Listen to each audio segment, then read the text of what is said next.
Али Ахмети вечерва на Зиедин села ќе му го презентира документот доставен од Зоран Заев, јави ТВ21. Извори од СДСМ за телевизијата велат дека документот овозможува брзо и непречено собирање на потписите потребни за формирање на влада предводена од Заев. Од БЕСА пак рекле дека до нив се уште нема покана од ДУИ, но и да пристигнат и остануваат на ставот дека нема да седнат на заедничка маса со Ахмети.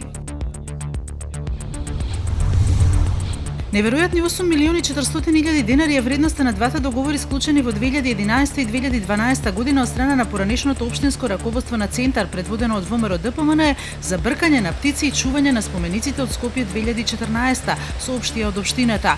Пари биле обезбедувани и исплаќени дури и за споменици што, како што стои во договорот, дополнително ќе бидат поставени.